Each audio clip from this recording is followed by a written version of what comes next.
Jamaica jolted by early morning earthquake. Hi again and welcome. This is Links 007 TV News Report, and we'll be right back with the full details to come. Welcome to Links 007 TV News Report, providing you with the best in local and international news updates.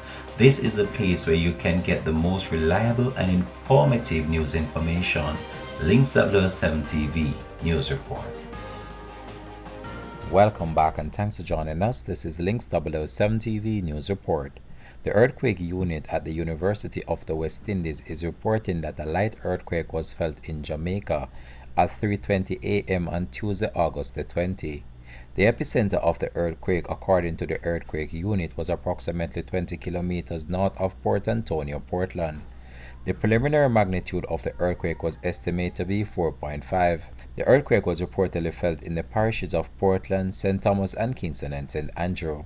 Links 007 TV will have more details to come on this in a subsequent newscast. Thanks for watching.